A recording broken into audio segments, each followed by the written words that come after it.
many people Nnamdi Kanu have been insulted brutally, that have damaged their image brutally, that have damaged their reputation brutally. Even me and you supported Emma.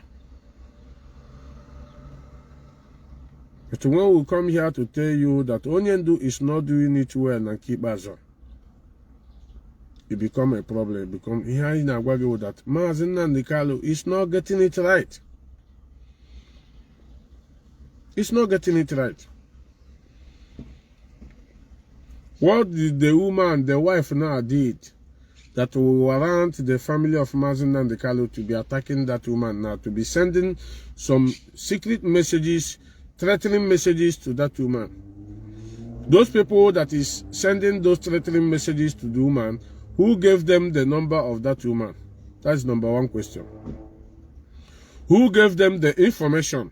Like all of you saw Darlington the other day analyzing the woman, even the flight ticket and the boat to Lolo Chimezi or whatever. Who gave that thing to Darlington?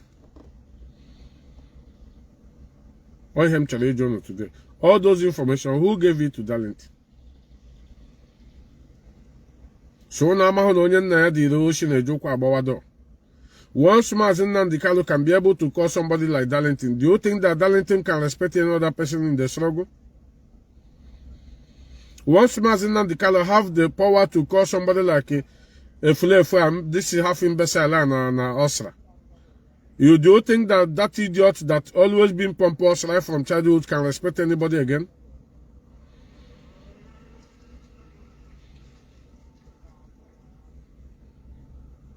Lenu nke a na-akpọ Njideka dịka ọchịchịra na na-etekwu dịka onye ogolo burule ogaziri Canada nke yesterday nọzididi a na-eteretere ndị mmadụ. If Nnamdi Kanu doesn't have meeting with people like this, who will come out to be bold and be insulting Chinasa or Chinasa you never met before, you never even spoken before.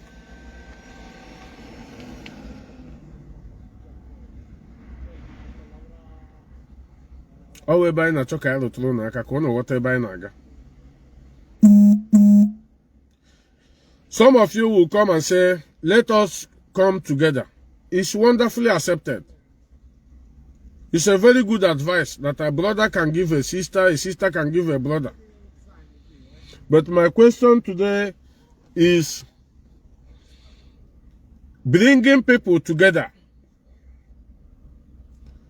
Can you agree, knowing full well what have been committed in Biafra land with the help of this autopilot like Gentle de Yahoo Butozo, fine boy, one name as Nnamdi Kanu, or a kidnapper, only kidnap motor on them matter. Government the record, or gonna prison 3 months. Gentle Yahoo na Butozo Burumadu, where ya show Fegusi. Most of you saw it on video. Real animal matter with Ofe Egusi.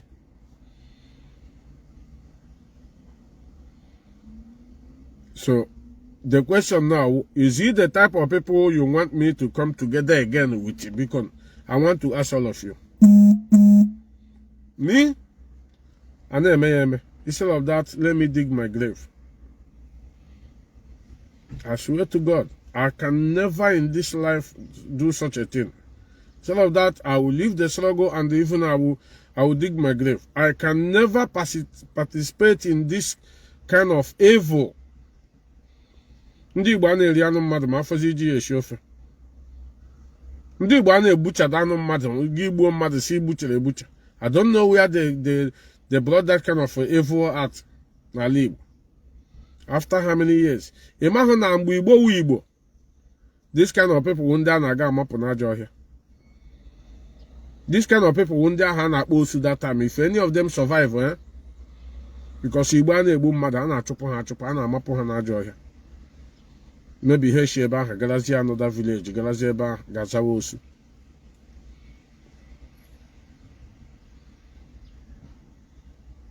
But today, somebody will tell you, let us come together. Are you coming together with criminals?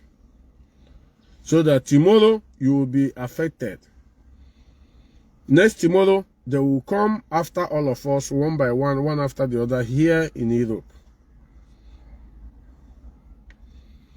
And I have made it clear, let it be on record. Any commitment, anything committed in the name of IPOB under the family of Nnamdi Kanu, especially Fine Boy, I am not part and parcel of it. I reject to be part and parcel of it, and I reject to be that type of IPOB. I am not in that IPOB member. I'm an IPOB that is non-profitable organization, IPOB that is not violent organization, IPOB that is a peaceful movement. That is the IPOB I belong. Any IPOB, criminal IPOB, killing our people or doing any sort of thing in Biafra land just to kill our people. One day, I know him not that IPOB. Only so out involved in that order. I am not that IPOB. And I can never be that IPOB. Because that's why you didn't donate today. As you speak now, those who not even them. As they gathered all these old men now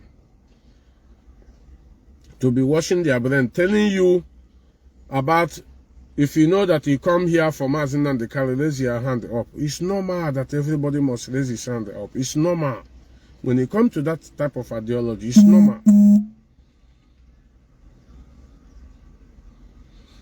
But we are not here to fight. Nnamdi Kanu is using this thing as a campaign or to fight DOS.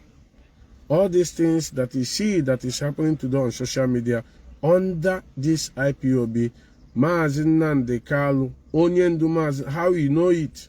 The man from Afari Ibeku is aware of all of them, 100%.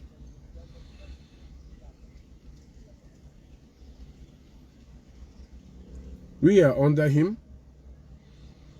I never hate Nnamdi Kanu. I have given a challenge. If they want, let us know who will go and do the needful when the time reach. Even now. But I can never support evil after our people have died. After I know what is really going on. More again, I can never support evil where some of them are secretly trying to deport some members of IPOB in all over the country. Most of them are reporting in embassies, reporting in the various countries of our residents, trying to put us in problems so they can be able to deport us back to Nigeria.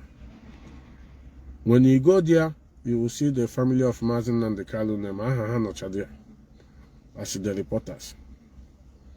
Gịnị ka emere ndị a? Anyị nyere unu ego anyị kwa, unu erikwe, unu na-achọkwata unu shegbu anyị n'elu ya. Ọkwa naanị unu nwere obi ọjọọ. O nwere nwoke, o nwere onye ga-asị before ya nwụọ ka o bugodo ụzọ gbute mmadụ abụọ na atọ. That is war front for you. If you are going a war front, you know you are going to die. You know something must happen. So all your target is, before you die, at least let you get down 2 or 3.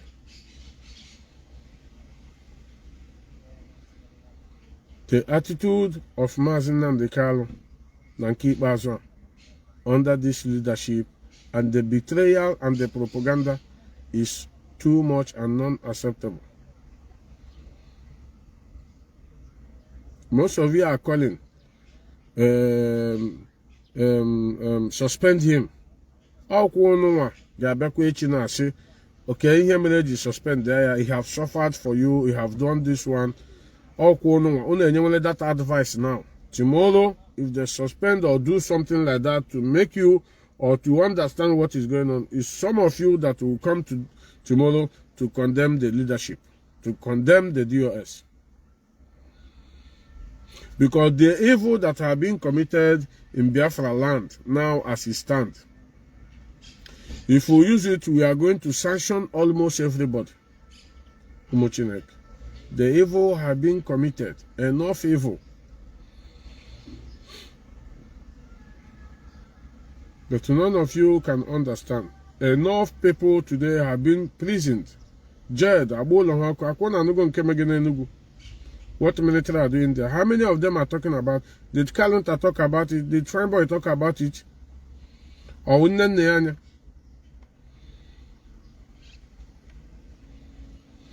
any of you that have been in this struggle for years, go and monitor the page called Ikenna David. Go and monitor the page called Chiumibo. They might give you propaganda that is not magic. Why Nnamdi Kanu is very smart? He's not using his main page or using his real face to write it to tell you that he's a real fighter. But if you are in this struggle, know the write-up of Nnamdi Kanu. If you see the sensitive questions on Aju, that question, no other person.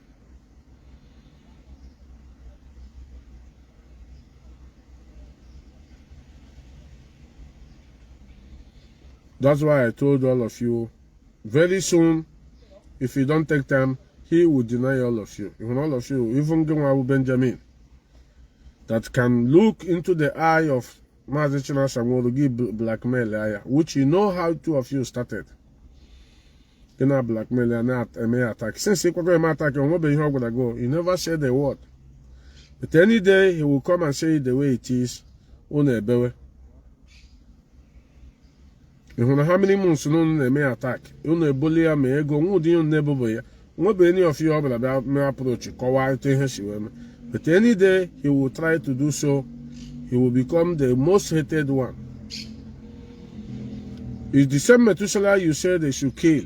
Now, all in a shares in here in a program, okay? You people have gathered all the autopilot, both in the Bulumado, on such a condemn. Watching her back in this struggle. Nankono myself, because not in my own struggle, more Nankono. What is the intention to fight DOS? Him na Jukano no Bob now. Can you hear these people DOS amen?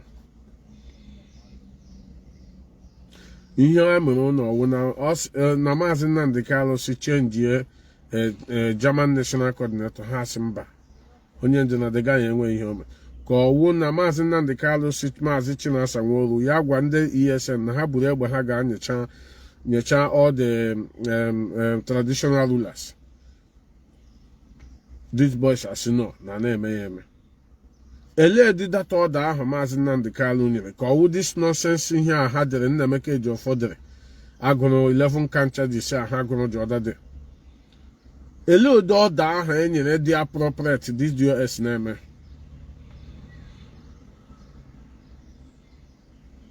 I want to know. I want to know that order that Maazị Nnamdi Kanu gave that is benefitable to this struggle that DOS refused not to do. I want to know one.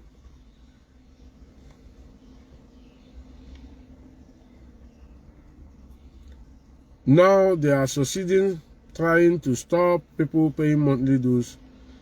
30th May Nkete, Maazị Nnamdi Kanu tire. He cannot tell his brothers to promote 30th May. What their interest is about Mike Arnold or Mike whatever they call the American man.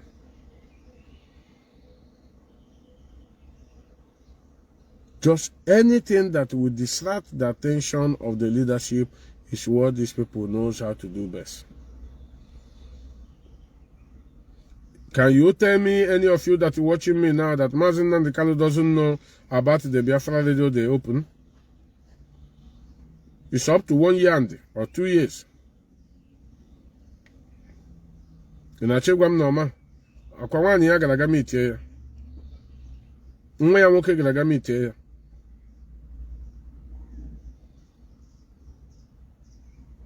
If they tell you that the sum of the order was given by Maazị Nnamdi Kanu underground, the school fees they said Kanu stopped paying to that became was given the order by Maazị Nnamdi Kanu.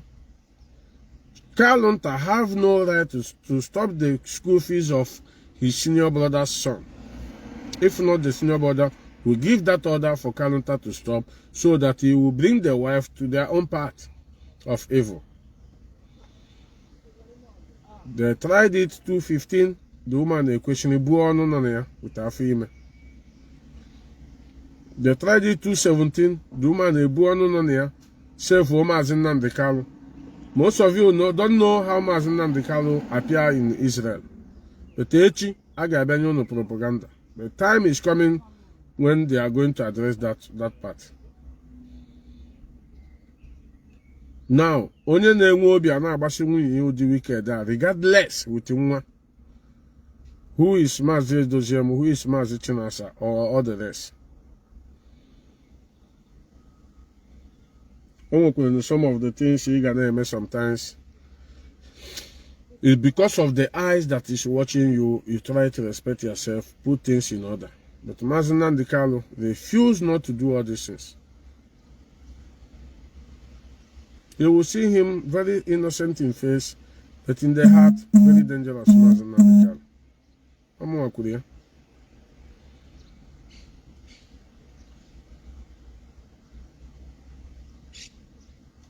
The kind of suffering our people are suffering today,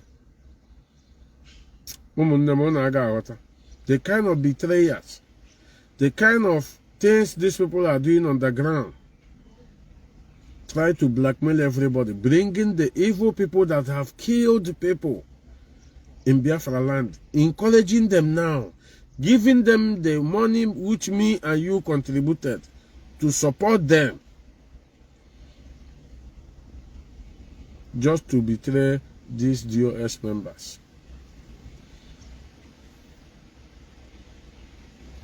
If you doubt me, Saturday, Maazị Chinasa is coming on air. After his program, go to that page I said now, Ikenna David Chumibo. Go and monitor that page and see what the write-up will come about. You will see attack from Maazị Nnamdi Kanu immediately.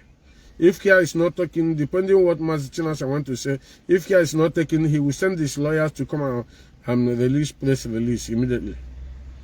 Guess him no na. Guess him no when he on.